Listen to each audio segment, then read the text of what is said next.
देखिए बच्चों, हमारी राजस्थान बोर्ड क्लास 10th की मैथ चल रही है। मैथ में हमारा चैप्टर नंबर 12 यानी कि व्रत चल रहा है और उसमें हम 12.1 कर चुके हैं, 12.2 की प्रमेय देख चुके हैं अभी तक। अब आगे जो है हम आज 12.2 स्टार्ट करेंगे, बट 12.2 स्टार्ट करने से पहले मैं आप लोगों को यही राय दूंगा कि आप एक बार फिर से जो 12.2 की प्रमेय वाला वीडियो था उसे एक बार दोबारा देख लें, क्योंकि वो जो हमने क्वेश्चंस देखे, जो प्रमेय देखी थी, वो अब हमारे ये जो हम अभी क्वेश्चंस करेंगे 12.2 के, उसमें वो सभी प्रमेय लागू होगी। तो अगर आपको वो प्रमेय ढंग से आती है, ढंग से दिमाग में फिट है, तो फिर आपको कोई समस्या नहीं आएगी। पर अगर कहीं ना कहीं आपको कंफ्यूजन है या थोड़ा भूल गए हैं, तो फिर आप लोग एक बार फिर से वो वीडियो देखिए, उसके बाद इस वीडियो को देखिए, तो ये वीडियो आपको बहुत अच्छी तरह समझ में आएगा। ठीक है बच्चों, तो एक बार आप फिर से 12.2 में जो प्रमेय वाला वीडियो, जो अभी मैंने पिछला वीडियो डाला था, उसको जरूर देखिएगा। उसका जो लिंक है मैं डिस्क्रिप्शन में डाल दूंगा। उसके बाद इस वीडियो को अगर आप देखेंगे, क्वेश्चंस करेंगे, तो आपको बहुत ढंग से क्वेश्चन समझ में आएंगे। तो चलिए आप लोग अपनी कॉपी वगैरह निकाल लीजिए, कॉपी किताब पेंसिल वगैरह, पेन वगैरह, और अब हम स्टार्ट कर रहे हैं 12.2 प्रश्नावली। तो अब हम पार्ट 12 की प्रश्नावली 12.2 देख लेते हैं कि प्रश्नावली 12.2 क्या कह रही है। देखिए प्रश्नावली 12.2 में हम सबसे पहले प्रश्न नंबर 1 देखेंगे, और प्रश्न नंबर 1 है सत्य असत्य के बारे में। ठीक है, कि कथन सत्य है या असत्य है। तो देखो, जो हमारा फर्स्ट क्वेश्चन है वो क्या कह रहा है, वो देख लेते हैं सबसे पहले। जो हमारा फर्स्ट क्वेश्चन है वो कह रहा है कि एक वृत्त की AB व CD क्रमशः 3 सेंटीमीटर एवं 4 सेंटीमीटर माप की जीवाएं हैं, जिनके द्वारा केंद्र पर 70 डिग्री एवं 50 डिग्री के कोण निर्मित है। मैं उम्मीद करता हूं किताब आप लोगों ने खोल रखी होगी, तो किताब में से आप देख सकते हैं। जिनके पास किताब नहीं है, वो जो PDF दे रखी है चैप्टर नंबर 12 की, उसमें से देख सकते हैं। और मैं उम्मीद करूंगा कि क्वेश्चन जो है वो भी मैं स्क्रीन पर डिस्प्ले करवा दूं आपके। ठीक है, तो क्वेश्चन कह रहा है कि एक वृत्त की AB व CD क्रमशः 3 सेंटीमीटर एवं 4 सेंटीमीटर माप की जीवाएं हैं, जिनके द्वारा केंद्र पर क्रमशः 70 डिग्री और 50 डिग्री के कोण निर्मित है। मान लो एक वृत्त है, उसका केंद्र है O, उसमें एक जीवा है AB। अब देखो AB कितने सेंटीमीटर है, AB 3 सेंटीमीटर है, और CD कितने सेंटीमीटर है, 4। मतलब AB थोड़ी छोटी है, यहां AB बना देता हूं और यहां CD बना देता हूं, पर CD जो है वह AB से थोड़ी बड़ी बनाऊंगा मैं। ठीक है, CD जो है वह AB से थोड़ी बड़ी बनाऊंगा। ये 3 सेंटीमीटर, ये 4 सेंटीमीटर। अब जो AB है उसके द्वारा केंद्र पर कितने डिग्री का कोण अंतरित किया जा रहा है, 70 डिग्री का। तो AB ने केंद्र पर 70 डिग्री का कोण अंतरित किया। AB ने केंद्र पर 70 डिग्री का कोण अंतरित किया, और CD ने केंद्र पर 50 डिग्री का कोण अंतरित किया। अब अगर आप वैसे देखो तो देखो ये कोण इससे बनने में छोटा लग रहा है। मतलब क्या है, कोण क्या होता है कि दो भुजाएं एक दूसरे पे जितनी झुकती है उतना ही कोण होता है। तो ये भुजाएं पास पास झुक रही है तो कोण ये है, ये भुजाएं थोड़ी दूर झुकेगी तो कोण बड़ा हो जाएगा। तो यहाँ पे ये कोण इससे बड़ा है, दिखने में ये कोण इससे बड़ा है, परंतु वास्तव में नजर क्या आ रहा है कि ये तो 70 डिग्री है, ये 50 डिग्री है। तो ये क्या हो रहा है एक्चुअल में, इसका रीजन पता लगाते हैं अपन। तो देखो रीजन क्या होगा इसका, एक वृत्त लिया मैंने, उसमें मान लो उसका केंद्र O है, उसमें मैं एक जीवा बनाता हूं केंद्र के पास, और एक जीवा बनाता हूं केंद्र से थोड़ी दूर।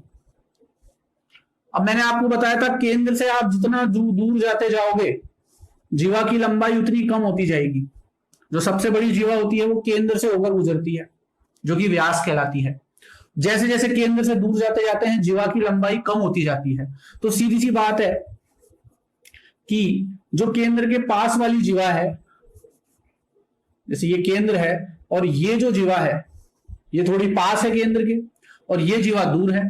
तो ये जो केंद्र से कोण बना रही है, और ये जो केंद्र पे जो कोण अंतरित करेगी, तो सीधी सी बात है दिखने में ये कोण इससे बड़ा लग रहा है, ये कोण इससे बड़ा है। मतलब जो बड़ी जीवा है वो केंद्र पर बड़ा कोण अंतरित करेगी, जो छोटी जीवा है वो केंद्र पर छोटा कोण अंतरित करेगी। ठीक है, समझ में आ गई बात। और जो जीवा केंद्र के पास जितनी पास होगी वो उतनी ज्यादा बड़ी होगी। ठीक है, अगर मैं व्यास की बात करूं तो व्यास सबसे बड़ी जीवा है, तो ये पूरा का पूरा 180 डिग्री का कोण अंतरित करेगी। ये वृत्त है, ये व्यास है, तो ये 180 डिग्री का कोण अंतरित करेगा। व्यास जो है केंद्र पर कितने डिग्री का कोण अंतरित करेगा? 180 का। तो सीधा सा सिंपल सा कंसेप्ट अगर मैं बोलूं कि जीवा जितनी बड़ी होगी केंद्र पर उतना ही बड़ा कोण अंतरित करेगी। अब देखो ये सब चीजें नियम की नहीं है कि ये हमने एक और नया नियम बना दिया। अभी तो बोले हम 7 प्रमेय पढ़ के आए थे, अभी एक और नया नियम आ गया। ये चीजें हैं देख के चीजों को समझने की कि भाई पास जो जीवा है या बड़ी जो जीवा है वो केंद्र पर बड़ा कोण अंतरित करेगी, छोटी जो जीवा है वो केंद्र पर छोटा कोण अंतरित करेगी। ये देखने से पता लगना चाहिए हमें। अब यहाँ क्या हो रहा है? यहाँ यही हो रहा है। यहाँ क्या हो रहा है कि ये जीवा छोटी थी तो ये केंद्र पर 70 डिग्री का कोण अंतरित कर रही थी, जो 3 सेंटीमीटर वाली जीवा थी, और जो 4 सेंटीमीटर वाली जीवा थी वो 50।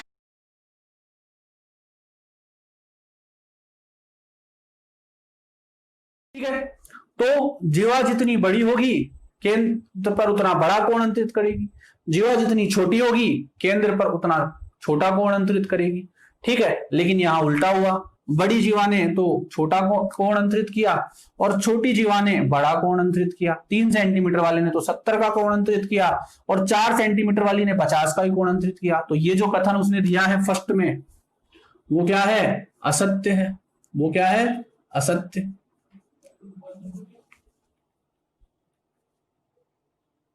ठीक है, तो जीवा जितनी बड़ी उतना बड़ा कोण, तो ये जो है असत्य है। कथन क्या है? असत्य है।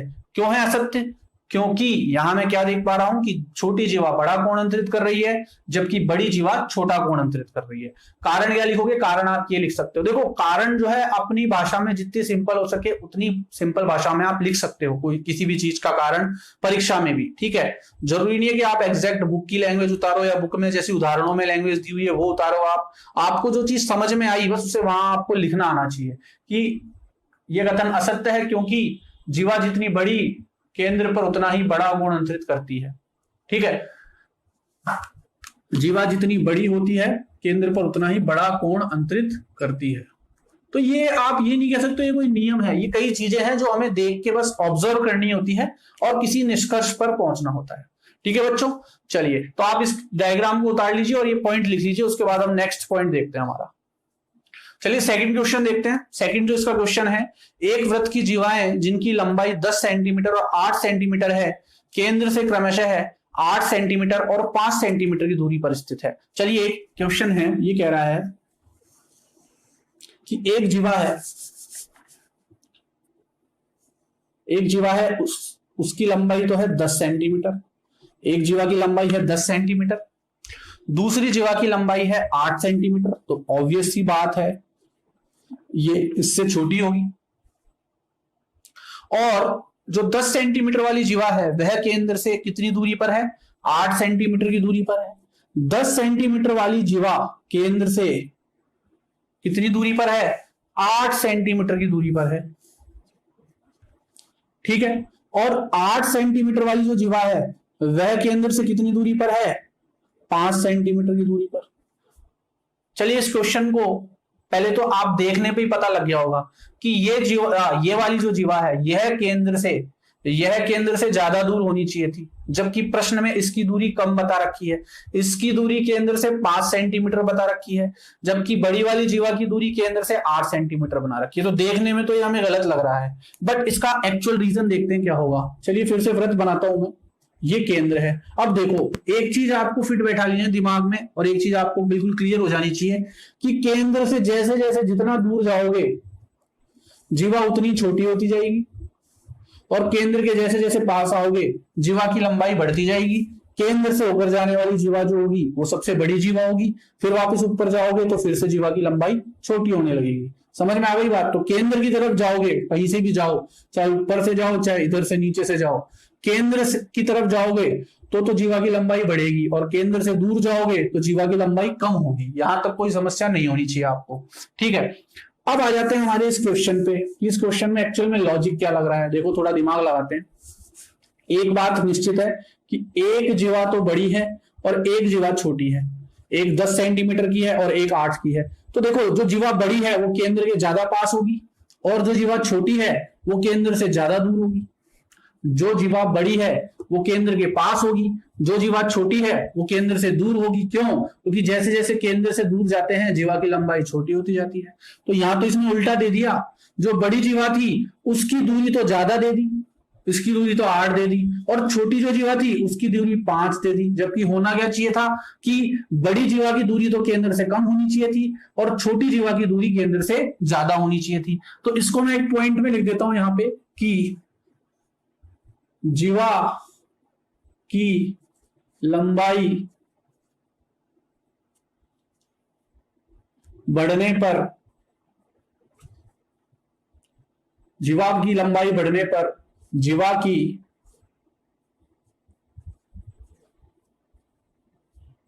केंद्र से दूरी कम होती है। बात आई समझ में? जीवा की लंबाई बढ़ने पर जीवा की केंद्र से दूरी कम हो जाती है, और इसका उल्टा क्या होगा? जीवा की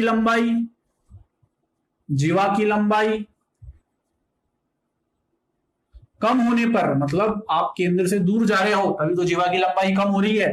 तो जीवा की लंबाई कम होने पर, इधर लिख देता हूं, उसकी केंद्र से दूरी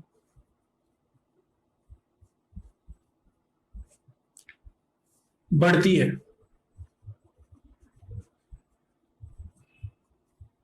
ठीक है, सीधी सी बात है।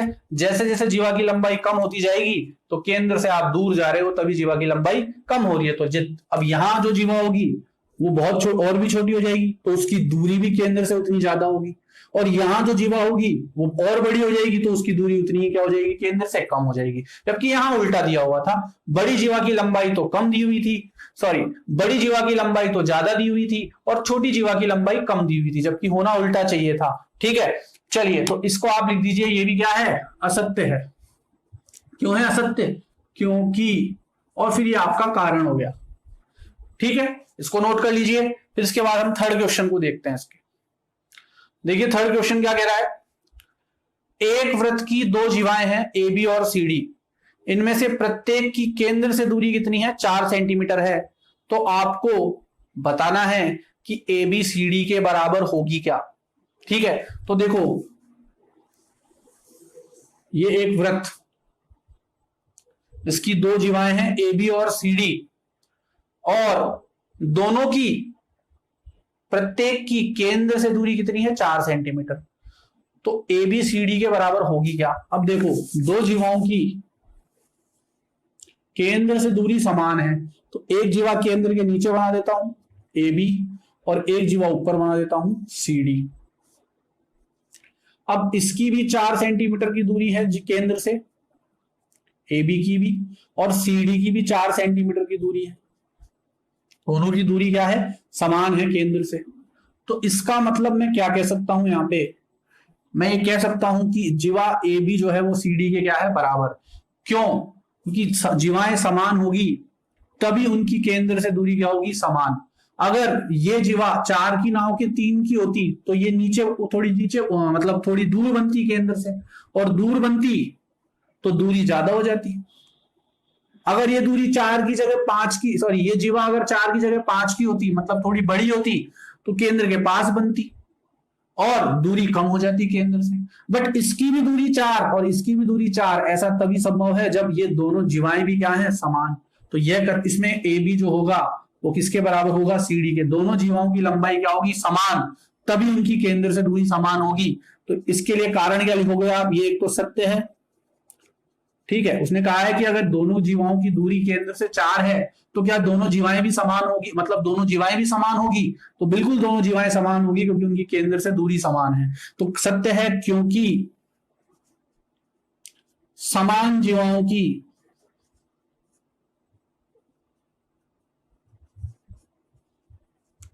केंद्र से दूरी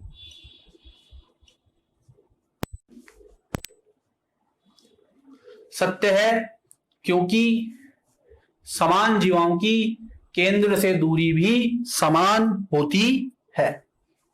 बात आ गई समझ में? ये इसका कारण हो जाएगा।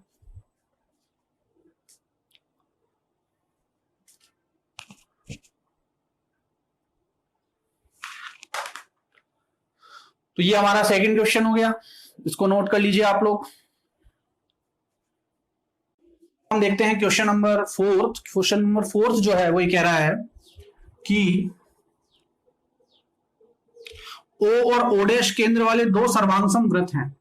एक वृत्त है जिसका केंद्र है ओ और एक और वृत्त है जिसका केंद्र है ओ डैश, और ये जो वृत्त हैं ये एक दूसरे को ए और बी बिंदुओं पर प्रतिच्छेद भी करते हैं। तो एक और वृत्त बनाया मैंने, इसका केंद्र है ओ डैश, और ये दोनों वृत्त एक दूसरे को ए और बी पर प्रतिच्छेद कर रहे हैं। क्वेश्चन को दोबारा एक बार ध्यान से पढ़ेंगे तो आपको एक बहुत ही महत्वपूर्ण चीज समझ में आएगी कि ओ और ओ डैश केंद्र वाले दो सर्वांगसम वृत्त हैं जो कि क्या क्या है, ए और बी, ठीक है। और ये जो है दो बिंदुओं पर प्रतिच्छेद, दो सर्वांगसम वृत्त हैं जिनके केंद्र है ओ और ओ डैश, और ये एक दूसरे को ए और बी पर प्रतिच्छेद कर रहे हैं, और दोनों वृत्त कैसे हैं, सर्वांगसम। और ये जो सर्वांगसम शब्द है ये बहुत महत्वपूर्ण है इस क्वेश्चन में, ठीक है बच्चों।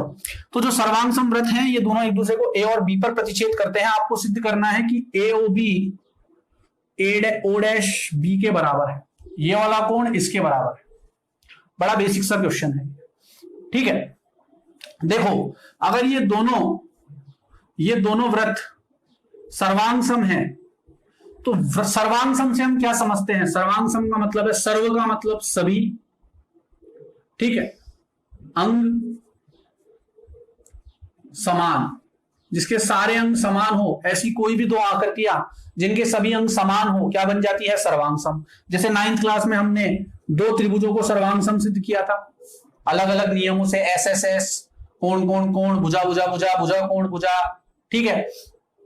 तो ये जो हमने सर्वांग समता लगाई थी उससे हमने दो त्रिभुजों को सर्वांगसम सिद्ध किया था। अब सर्वांगसम होने का मतलब क्या है, सर्वांगसम होने का मतलब क्या है कि सभी अंग समान। अब इस त्रिभुज में कितने अंग हैं भाई, तो आप कहोगे सर त्रिभुज में 3 तो भुजाएं होती है और 3 कोण होते हैं, तो टोटल मिला के 6 अंग होते हैं। तो अगर दो त्रिभुजों की बात करूं तो इन दोनों त्रिभुजों की संगत भुजाएं आपस में समान हो और संगत कोण आपस में समान हो, तो ये दोनों त्रिभुज क्या बन जाएंगे, सर्वांगसम। दो त्रिभुजों की तीनों भुजाएं और तीनों कोण आपस में समान हो तो, और संगत मतलब बड़ी वाली के संगत बड़ी वाली, बीच वाली के संगत बीच वाली, और छोटी वाली के संगत छोटी वाली, ठीक है। तो वृत्त कब सर्वांगसम होंगे, दो वृत्त कब सर्वांगसम होंगे, जब उनकी क्या समान हो, त्रिज्या। अगर दो वृत्तों की त्रिज्या समान है तो वो वृत्त क्या बन जाएंगे, सर्वांगसम। अब आप कहोगे क्यों सर, और भी तो अंग हो सकते हैं, व्यास भी तो एक अंग है वृत्त का, परिधि भी तो बोल सकते हैं आप अंग। तो देखो अगर मुझे त्रिज्या पता है, जैसे इसकी त्रिज्या 4 है, इसकी त्रिज्या 4 है, तो इसका व्यास कितना होगा, 8, इसका व्यास कितना होगा, 8, क्योंकि तो त्रिज्या का दुगना ही तो व्यास होता है। परिधि निकालनी है तो फॉर्मूला है 2πr, इसकी परिधि 2πr, इसकी परिधि 2πr, 2 और पाई का मान कांस्टेंट रहेगा, r का मान जो है वो आप 4 ही तो डालोगे इधर भी और इधर भी, और 2 पाई का मान 22/7 है।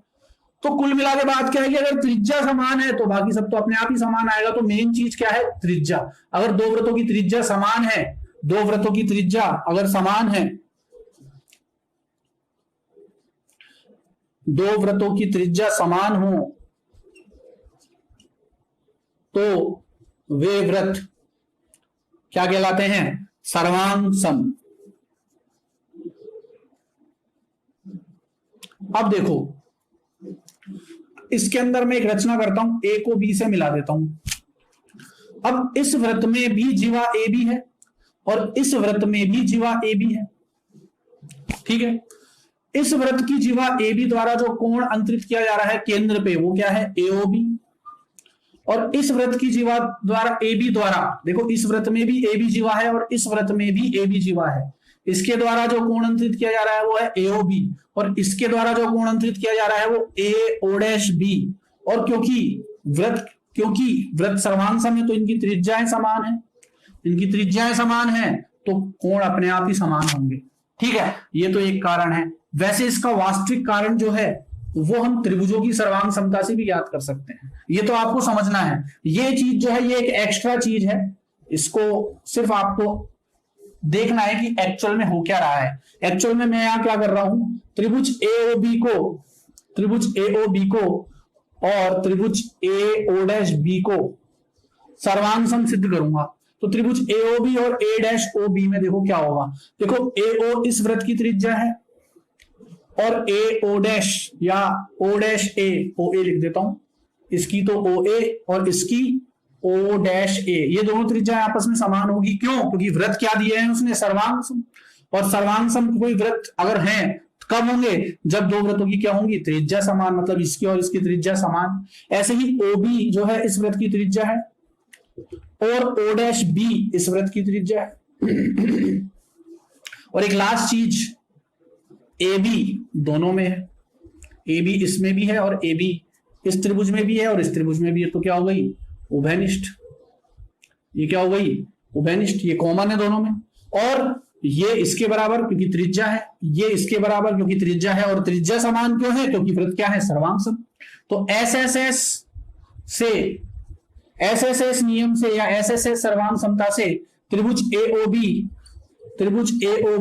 किसके सर्वांग सम हो जाएगा, त्रिभुज ए ओ डैश बी के। और अगर दो त्रिभुज सर्वांग सम हो गए तो सीपीसीटी मतलब सर्वांग सम त्रिभुजों के संगत भाग भी क्या होते हैं, समान। Corresponding parts of congruent triangles equal होते हैं। तो सीपीसीटी से कोण एओबी किसके बराबर हो जाएगा, कोण ए ओ डैश बी के। तो आप यहां से भी बता सकते हो और आप यहां से भी डायरेक्ट भी बता सकते हो, क्योंकि वृत्त सर्वांग सम है तो इस जीवा द्वारा ए बी द्वारा इधर जो कोण अंतरित होगा, और जीवा वही है ए बी इस वृत्त के लिए भी, उसके द्वारा जो इधर कोण अंतरित होगा वो कोण क्या होंगे, समान। ठीक है, तो सर्वांग सम व्रतों की समान जीवों द्वारा अंतरित कोण भी क्या होंगे, समान। ये तो हो गया आपका ये इस एक लाइन में भाषा के रूप में। और अगर आपको वास्तव में रीजन समझना है तो आप इस तरह से त्रिभुजों को सर्वांग सम सिद्ध करके भी इनको कोणों को समान बना सकते हैं। ठीक है, हालांकि ये एक सत्य वाला क्वेश्चन है तो इसको हमें ज्यादा डिटेल में नहीं जाना है, बट मैंने फिर भी एक रीजन बता दिया है। वास्तव में इसका कारण, तो सत्य लिख देना यहाँ पे, आप सत्य है। ठीक है, और सत्य क्यों है, क्योंकि सर्वांग सम व्रतों द्वारा, लिख लेना आप कॉपी में, सर्वांग सम व्रतों में समान त्रिज्या द्वारा केंद्र पर अंतरित कोण समान होता है। सर्वांग सम व्रतों में समान जीवा द्वारा केंद्र पर अंतरित कोण समान होता है। ये तो छोटा सा कारण हो गया, और डीप में कारण जानना है तो ये आप ये नियम भी लिख सकते हैं। समझ में आ गई बात, ये तरीका भी देख सकते हैं। चलिए नेक्स्ट क्वेश्चन देखते हैं, 5th क्वेश्चन। 3 सर, इसको कॉपी कर लीजिएगा आप, पॉज करके इसको कॉपी कर लीजिएगा। चलिए नेक्स्ट क्वेश्चन देखते हैं। 3 सैर एक बिंदु से होकर एक वृत्त खींचा जा सकता है। अब ये तो क्या है भाई, इसने ये जो 5वां जो क्वेश्चन है ये तो सीधा इसने प्रमेय बताई है, सीधी प्रमेय है। उस प्रमेय को ही झुटला रहा है खुद ही है। वहां ये कह रहा था कि अगर 3 बिंदु सैरेख हैं, एक सीधी रेखा पर स्थित हैं, तो मैंने आपको बताया था प्रमेय नंबर 5 थी शायद। प्रमेय नंबर 5 में मैंने क्या बताया था कि अगर 3 सैरेख बिंदु है तो उनसे कभी भी आप वृत्त नहीं बना सकते। ठीक है, या अगर एक वृत्त पर कोई 3 बिंदु स्थित हैं तो वो कभी भी सैरेख नहीं हो सकते, एक सीधी रेखा में स्थित नहीं हो सकते। अब ये यहाँ कह रहा है कि 3 सैरेख बिंदुओं से वृत्त बनाया जा सकता है, तो ये तो बात बिल्कुल ही गलत है। ये तो असत्य है कथन, क्योंकि हम प्रमेय पढ़ के आए हैं कि 3 सैरेख बिंदुओं से कभी भी वृत्त नहीं बनाया जा सकता, या वृत्त पर स्थित 3 बिंदु कभी भी क्या नहीं हो सकते, सैरेख नहीं हो सकते। तो ये असत्य है। सीधा प्रमेय का इसने जो है, जो प्रमेय दी थी उसके विपरीत बात बोल दी इसने बिल्कुल। ठीक है, तो यह सत्य है। 6th क्वेश्चन देखिए इसका। 2 बिंदु है ए और बी, इनसे होकर 4 सेंटीमीटर त्रिज्या का वृत्त खींचा जा सकता है अगर ए बी 8 सेंटीमीटर है। देखो 2 बिंदु हैं ए और बी, ए बी 8 है, तो कह रहा है ये कि क्या ये वृत्त 4 सेंटीमीटर का हो सकता है क्या ये वृत्त 4 सेंटीमीटर का हो सकता है क्या? तो देखो इसमें वैसे अगर आप देखेंगे डायरेक्ट अगर आप कोई नियम लगाना चाहेंगे तो वैसे उसमें कोई नियम लगाने की आवश्यकता नहीं है आपको, ठीक है। पर एक छोटी सी चीज आपको देखनी है इसमें, सोचो आप इस चीज को सोचो, इस चीज को आप सोचो, इसकी त्रिज्या है 4 सेंटीमीटर। अब ध्यान से सोचना, इसकी त्रिज्या है 4 सेंटीमीटर, तो इसका व्यास कितना हो जाएगा 8 सेंटीमीटर। तो व्यास अपने आप ही क्या हो गया 8 सेंटीमीटर। अगर व्यास 8 सेंटीमीटर हो गया तो व्यास सबसे बड़ी जीवा होती है, तो फिर क्या ये जीवा 8 सेंटीमीटर हो सकती है क्या? ये इससे तो छोटी होगी व्यास से, तो ये जीवा नहीं है, वो इसी जीवा की बात कर रहा है। बेसिकली ये ए और ये बी, बिल्कुल ऐसा संभव तो है, बट हमने वो जो जीवा बनाई थी वो गलत बना दी थी, क्योंकि अगर त्रिज्या 4 है तो व्यास फिर 8 होगा, और यहां व्यास अगर 8 है तो इसके ऊपर या नीचे जो भी जीवा बनाऊंगा वो भैया इससे तो छोटी होगी, इससे बड़ी हो सकती है क्या? बिल्कुल भी नहीं हो सकती है। इसलिए यह सत्य है, यह सत्य तो है, ठीक है, यह सत्य तो है, पर सत्य कब है? स्थिति क्या है? सत्य कब है? यह सत्य कब है? जब ए बी को आप क्या मानो, जब ए बी वृत्त का व्यास, तभी सत्य है, वरना सत्य नहीं होगी। अगर ए बी को कहीं और मान लिया तो फिर सत्य हो ही नहीं सकता, क्योंकि त्रिज्या 4 तो व्यास 8, और व्यास 8 तो और कोई जीवा 8 नहीं हो सकती, इससे छोटी ही होगी, ठीक है। तो देखो अगर क्वेश्चन को दोबारा बोलूं, देखूं मैं तो क्या कह रहा था क्वेश्चन कि भैया दो बिंदु हैं ए और बी, उनसे होकर एक वृत्त गुजर रहा है, ए से भी होकर वृत्त गुजर रहा है, बी से भी होकर वृत्त गुजर रहा है।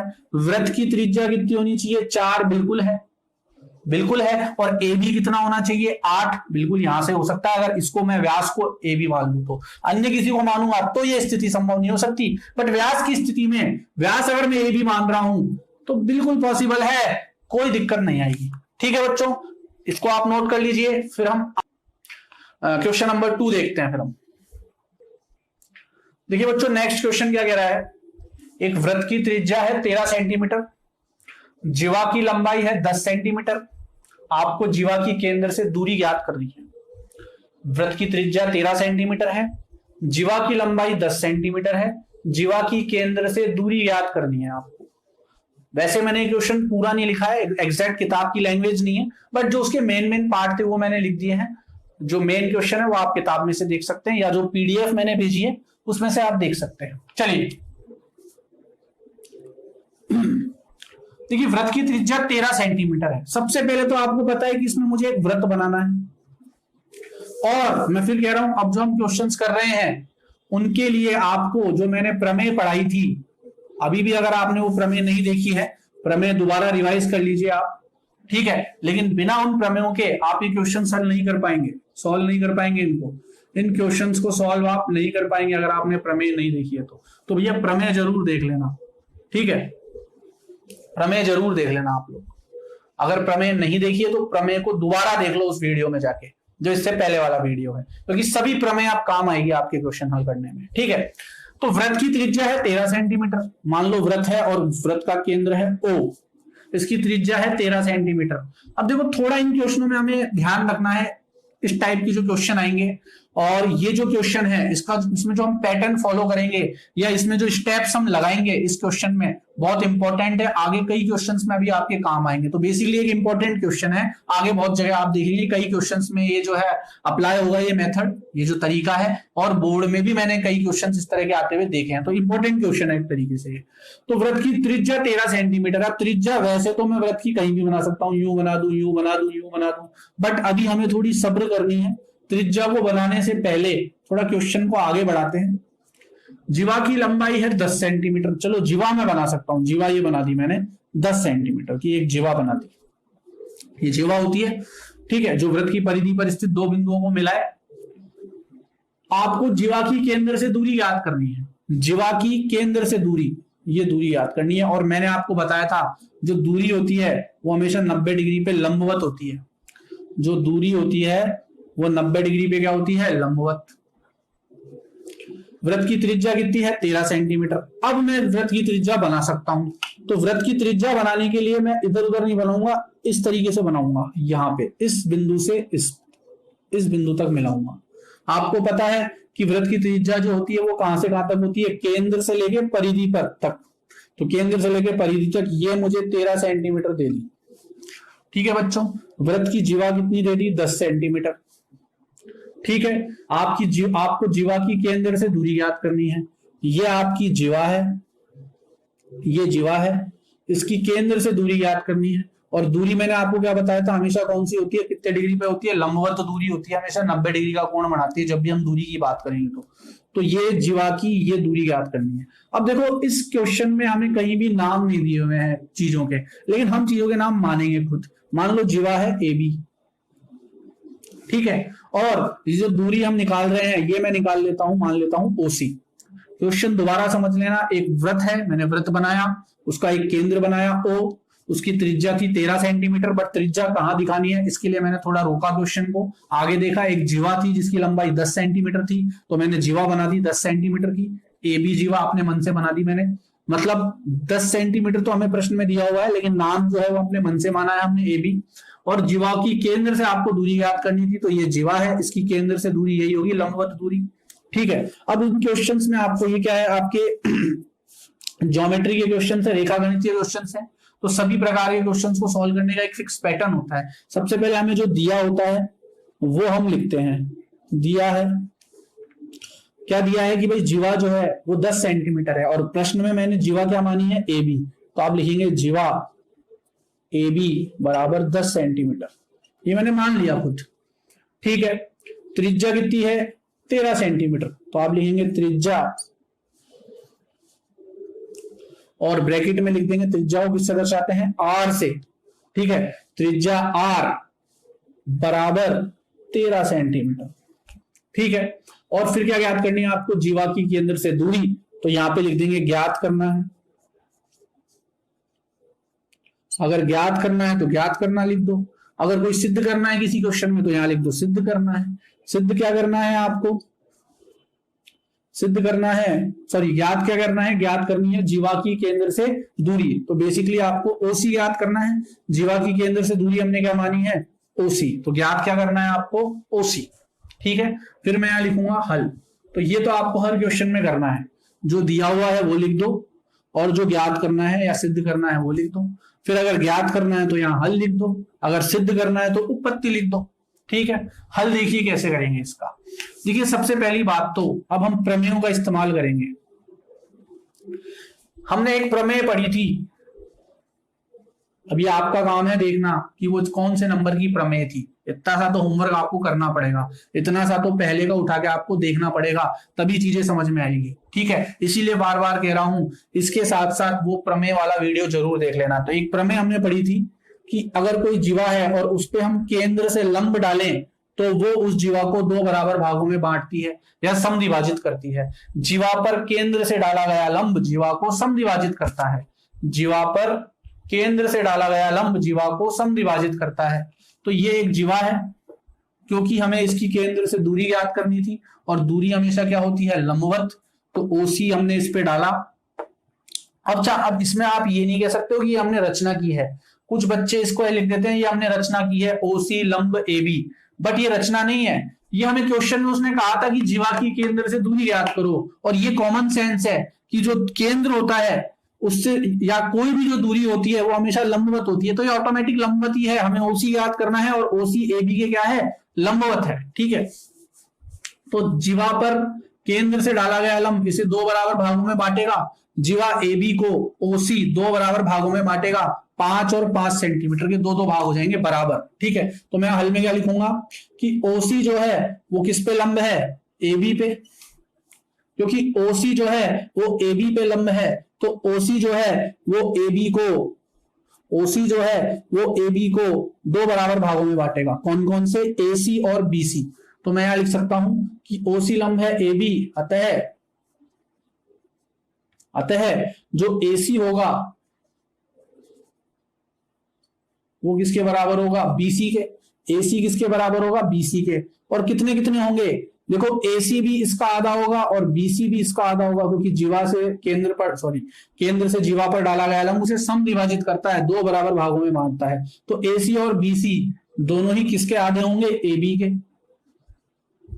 AB का आधा मतलब 10/2 बराबर 5 सेंटीमीटर। और इसका कारण क्यों क्या लिखोगे आप? देखो मेरे पास यहाँ जगह नहीं है, बट आप अपनी कॉपी में कारण इसके आगे ब्रैकेट में लिख देना, मैं नीचे लिख रहा हूं, क्योंकि केंद्र से ये प्रमेय का कथन जरूर लिखना है आपको, नंबर इसी के मिलते हैं। केंद्र से जीवा पर डाला गया लंब उसे समद्विभाजित करता है, उसे समद्विभाजित करता है।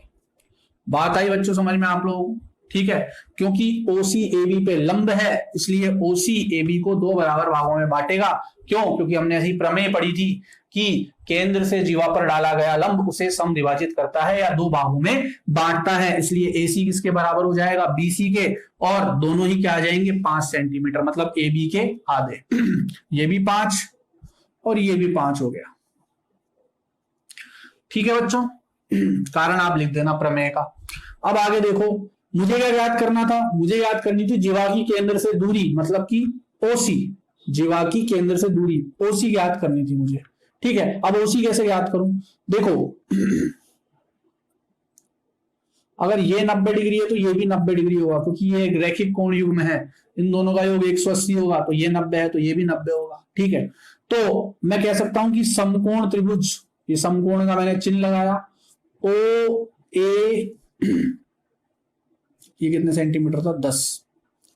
समकोण त्रिभुज OAC में, OAC में देखो मुझे OC याद करना है, OC। अब OC याद करने का एक तरीका ये है कि ये जो त्रिभुज है OCA, इसमें मैं क्या लगा दूं? पाइथागोरस प्रमेय लगा दूं, क्योंकि ये एक समकोण त्रिभुज है तो इसके सामने वाली भुजा तो क्या हो गई? कर्ण, ये आधार और ये लंब, और मुझे लंब ही याद करना है, और इसके लिए सिर्फ एक ही प्रमेय है मेरे पास, पाइथागोरस प्रमेय। तो त्रिभुज OCA में क्या लगाऊंगा मैं? पाइथागोरस प्रमेय लगा दूंगा। पाइथागोरस प्रमेय लगाने पर क्या होती है पाइथागोरस प्रमेय? कि कर्ण का स्क्वायर बराबर आधार का स्क्वायर प्लस लंब का स्क्वायर। अब कर्ण क्या होता है? हमेशा 90 डिग्री के सामने वाली भुजा, 90 डिग्री के, अच्छा ये OAC मत लिख देना, OCA लिखना। क्यों? क्योंकि बीच में हमेशा वो वाला बिंदु लेना है जिसपे 90 डिग्री कोण बना हुआ है। जब भी आप समकोण त्रिभुज का चिन्ह बना रहे हो, एक चिन्ह तो यू होता है त्रिभुज का, बट अब जब आप इसको यू बना रहे हो तो आप एक समकोण त्रिभुज को दर्शा रहे हो, और समकोण त्रिभुज को दर्शा रहे हो मतलब उसमें एक कोण 90 डिग्री है, और जो कोण 90 डिग्री है वो हमेशा बीच में आना चाहिए। तो C पे 90 डिग्री है तो C बीच में आएगा। नाम क्या लिखोगे? OCA। OCA में पाइथागोरस प्रमेय लगाई। पाइथागोरस प्रमेय होती है कर्ण स्क्वायर बराबर आधार स्क्वायर प्लस लंब स्क्वायर। कर्ण क्या होता है? 90 डिग्री के सामने वाली भुजा, क्या है? OA। तो OA का स्क्वायर बराबर आधार स्क्वायर प्लस लंब स्क्वायर। अब आधार लंब किसी को भी मान सकते हैं, इसको आधार मान लेता हूं, इसको लंब।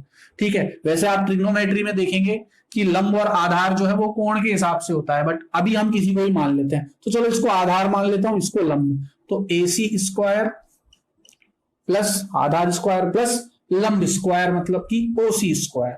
तो OA कितना है भाई हमारा? 13। तो 13 का स्क्वायर बराबर AC कितना निकाला हमने? 5। ये देखो AC कितना निकाला था? 5। AC लास्ट में कितना निकला था? 5। तो AC का मतलब 5 का स्क्वायर प्लस OC का स्क्वायर। OC का मान तो हमें ज्ञात करना है, तो OC की जगह OC लिख दो। अब 13 का जो स्क्वायर होता है, 13 का स्क्वायर जगह है क्या? दिख रहा है आप लोगों को? चलो यहां लिख देता हूं मैं, 169 बराबर, ठीक है दिख रहा है, 169 13 का वर्ग, 5 का वर्ग 25 प्लस OC का स्क्वायर। अब मुझे OC का मान याद करना है, तो OC के स्क्वायर को अकेला छोड़ दो, प्लस का 25 इधर जाएगा, हो जाएगा माइनस का। तो बच्चों यहां लिख रहा हूं मैं, यहां से आपका क्वेश्चन स्टार्ट था, यहां लिख रहा हूं मैं बाकी का पार्ट। प्लस का 25 इधर आगे माइनस का हो जाएगा, तो 169 माइनस 25 बराबर OC का स्क्वायर। 169 में से 25 जाएंगे तो बचेंगे 144 बराबर OC का स्क्वायर। बट मुझे OC का स्क्वायर थोड़ी याद करना है, मुझे तो OC याद करना है बस जीवा की केंद्र से दूरी। तो वर्ग हटाऊंगा, वर्ग हटाने के लिए दोनों तरफ क्या लेते हैं? वर्गमूल। वर्ग हटाने के लिए दोनों तरफ क्या लेते हैं? वर्गमूल। वर्गमूल हटाने के लिए तो दोनों तरफ वर्ग लेते हैं, और वर्ग हटाने के लिए दोनों तरफ वर्गमूल लेते हैं। दोनों पक्षों में वर्गमूल लेने पर 144 का वर्गमूल तो 12 और ओसी का वर्गमूल से कट जाएगा तो क्या बचेगा, सिर्फ ओसी। तो ओसी कितना आ जाएगा, 12 सेंटीमीटर। ओसी कितना आ जाएगा, 12 सेंटीमीटर आ जाएगा। ठीक है बच्चों, ये 12 सेंटीमीटर आ गया। अब मैं प्रश्न हटा देता हूं क्योंकि प्रश्न आपके पास है ऑलरेडी। और एक लास्ट में लाइन जरूर लिख देना आप। हमें ओसी याद करना था, हमने ओसी याद कर लिया 12 सेंटीमीटर। बट प्रश्न उसने किस तरीके से पूछा था कि जीवा की केंद्र से दूरी याद करो, तो लास्ट में ये लाइन जरूर लिखनी है आपको। अतः ये खत्म करने वाली जो लाइन है क्वेश्चन को या उत्तर को, आपके हल को जो खत्म करेगी लाइन, अतः जीवा की, जो भी उसने पूछा था वही लिख दिया करो। अतः जीवा की केंद्र से दूरी बराबर 12 सेंटीमीटर, ये जरूर लिखना है आपको। समझ में आ गई बात, तभी आपका प्रश्न खत्म माना जाएगा। ठीक है, तो क्वेश्चन कुछ इस तरीके से था। एक वृत्त था जिसकी त्रिज्या थी 13 सेंटीमीटर, उसमें एक जीवा भी थी 10 सेंटीमीटर की, तो मैंने एक जीवा मान ली थी ए बी 10 सेंटीमीटर की। आपको जीवा की केंद्र से दूरी ज्ञात करनी थी, तो जीवा की केंद्र से दूरी ज्ञात करनी थी, तो दूरी मैंने बताया था लंबवत होती है, हमेशा 90 डिग्री पे होती है। तो मैंने एक 90 डिग्री वाली लाइन यहाँ खींच दी, यही तो दूरी होगी। दूरी का मैंने बताया था ना कि दो चीजों के बीच में दूरी हमेशा कितने डिग्री की लाइन होती है, 90 डिग्री की। तो ये 90 डिग्री की लाइन खींच दी। ये कोई रचना नहीं की है मैंने, ये एक्चुअल में मुझे दूरी याद करनी है, तो ये कॉमन सेंस है कि भैया दूरी तो लंबवत ही होगी। तो ये ओसी जो मैंने मानी, ये दूरी मानी जीवा ए बी की, कहां से, केंद्र से। ठीक है, और फिर ये त्रिज्या बना दी मैंने। त्रिज्या में कहीं भी बना सकता था, यहां भी बना सकता था 13, बट काम तो यही आएगी बनाने पर, क्योंकि त्रिभुज तो फिर यही बनेगा। और पाइथागोरस प्रमेय तभी लगेगी जब मेरे पास ये भुजा होगी, कर्ण होगा। ठीक है, तो फिर मैंने दिया हुआ लिखा, ज्ञात करना है लिखा। तो मैंने क्या कहा था कि जो जीवा है वो केंद्र से जीवा पर अगर हम कोई लंब डालते हैं, केंद्र से जीवा पर कोई लंब डालते हैं, तो वो उसे दो भागों में बांटता है। तो 10 सेंटीमीटर वाला जो भाग था वो 2 बराबर भाग 5-5 सेंटीमीटर में बट गया। ये भी 5 और ये भी 5। ठीक है, फिर मैंने इस त्रिभुज में पाइथागोरस प्रमेय लगाई, ओसी का मान ज्ञात कर लिया। जो ओसी का मान था वही तो जीवा की केंद्र से दूरी थी। जीवा की केंद्र से दूरी ओसी ही तो थी, तो ओसी याद कर ली मैंने। आता है जीवा की केंद्र से दूरी कितनी आ गई, 12 सेंटीमीटर। तो बच्चों आज हम सिर्फ इतना ही देखेंगे। ठीक है, इसके बाद जो है कल आपका इसका अगला पार्ट आ जाएगा। आगे के जो क्वेश्चंस हैं वो हम कल देखेंगे 12.2 के। ठीक है, तब तक आप लोग जो है इसको देखिए, प्रमेय को दोबारा रिवाइज कीजिए। साथ में जो आपके पुराने वाले पार्ट हो गए उनमें से थोड़े थोड़े क्वेश्चन रिवाइज करते रहा करिए आप लोग, छोड़ो कुछ भी मत। ठीक है, ये नहीं उनको छोड़ दो बिल्कुल, उसमें से कुछ कुछ क्वेश्चन रिवाइज करते रहा करो। 15.1 के मैंने उदाहरण दिए थे आप लोग, सॉरी 9.1 के, उसमें से कुछ उदाहरण में समस्या थी। वो वाला उदाहरण, एक ही उदाहरण ऐसा था जिसमें आप लोगों को समस्या थी। तो अब आप लोगों को 9.2 के उदाहरण करने हैं, और 9.2 के उदाहरणों में जो भी दिक्कत है वो आपको मुझे बतानी है।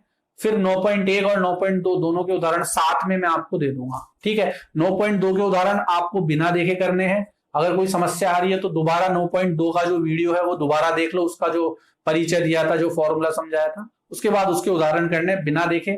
जिसमें भी समस्या है वो आप मुझे बताइए। तो 9.1 में सिर्फ एक उदाहरण की समस्या आई थी मेरे पास, तो वो मैं आपको 9.2 के उदाहरण के साथ ही करवा दूंगा तब तक। और फिर आगे हम जो है इसका 12.2 कंटिन्यू करेंगे। ठीक है, तो फिर मिलते हैं अगले वीडियो में। धन्यवाद।